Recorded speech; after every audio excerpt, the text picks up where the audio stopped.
On.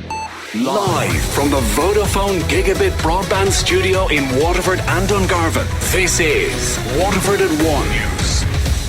Good afternoon, I'm Liz Reddy. Today's top stories: 17 people were arrested in Waterford as part of a major crackdown on crime.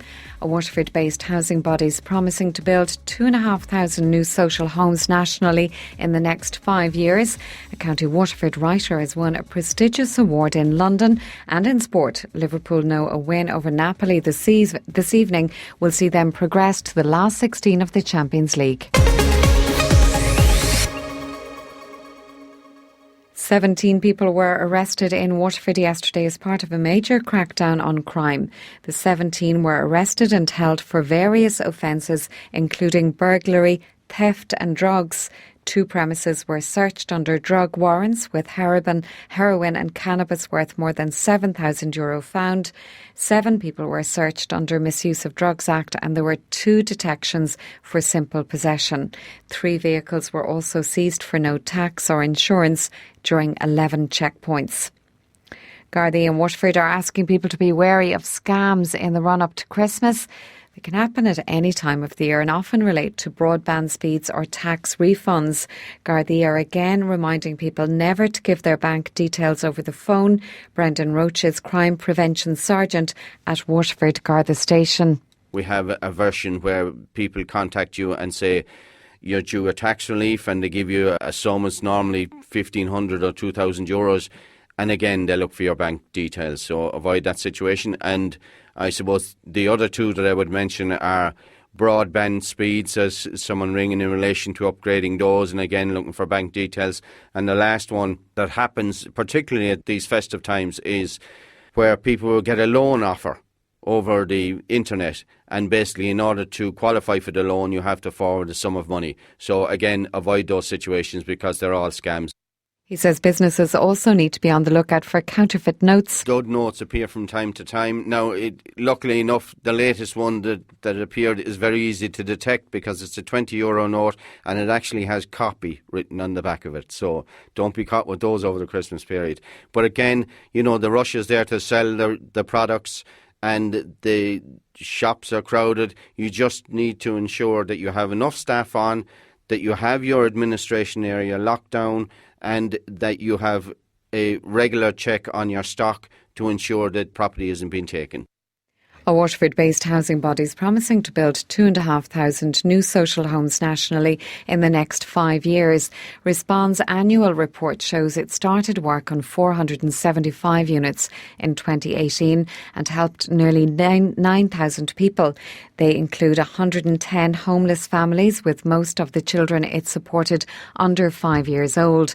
Niamh Randall from Respond says it can be quite traumatic for children so young to be living in emergency accommodation. Sometimes there's a range of issues that might lead to somebody becoming homeless that are very difficult, but also the experience itself, the guilt, the shame, the feeling that you've let your family down when you're stuck in emergency accommodation. We're very, very clear though, emergency accommodation should only ever be used in an emergency, that people want, need and deserve safe and secure, affordable homes, and we're focusing on delivering those as quickly as we possibly can. Fianna Fáil will not be supporting a motion of no confidence in the Housing Minister next week. The party says now is not the right time for a general election and has described the move from the Social Democrats as cynical. The Dáil will debate a motion of no confidence in Minister Eoin Murphy next Tuesday. Fianna Fáil's housing spokesman Darragh O'Brien says it won't have his party's backing. No, we want a general election. General election will be after Easter. Our party leader has said that we won't be supporting the motion of no confidence. What the motion of no confidence actually means is that we'd have a general election on Christmas week. I think anyone listening to this would know that is not something that the general public want. The Taoiseach has encouraged hospitals to learn from their better performing peers. It's after the University Hospital Waterford received below average scores in the 2019 National Inpatient Experience Survey. 78% of patients said they had a very good or good experience compared to 84% nationally. Deputy Mary Butler raised the matter in the Dáil. 450 patients took part in the survey in University Hospital Waterford, and unfortunately University Hospital Waterford scored below the national average in relation to care on the ward, discharge or transfer of care and overall experience. This once again means that confidence in the health service is eroded, with fantastic staff working under extreme conditions, under constant pressure. Taoiseach, will additional measures be put in place to focus on patient dignity, comfort and respect and transfer of care? Taoiseach Leo Varadkar was involved in setting up the survey when he was Health Minister. One thing I'd encourage hospitals to do is where each hospital has its own set of results and they can compare themselves against each other. And if a particular hospital is doing poorly in one area relative to another hospital, the best thing they can do is to approach the hospital that is scoring well, find out what best practice is and try and implement it in their hospital too, because we do see enormous variation from hospital to hospital, even on the issue of overcrowding, for example. Hospitals that used to be top of the league table in overcrowding, like Beaumont and Drogheda, are now the least overcrowded. And that does show how best practice can actually make a huge difference for patients. Thank you. TDs have called for a pay rise for councillors. Currently, councillors get a wage of around €17,000 a year plus expenses. There's plans to raise that by as much as €8,000 a year. Junior Minister at the Department of Local Government, John Paul Phelan, says the current rates are not enough. I have discussed it with the Minister for Finance, and both are committed and share with me the view that councillors shouldn't be the worst paid people in the room when it comes to local authority staff. And that is the current position.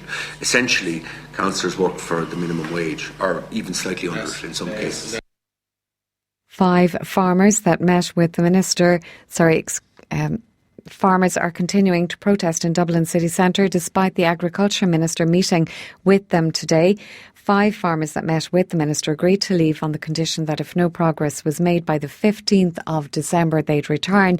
However, the majority of the other farmers who've parked their tractors outside the Shelburne Hotel are not happy with the outcome of the meeting. Farmer Porrick Brady says they want the Minister to apologise for saying in the Dáil that management at C&D Foods were threatened. The farmers out here are angry because they need clarification on what the Minister said yesterday. There has been no trouble at these barriers here, and let's be quite clear on that. There has been no trouble.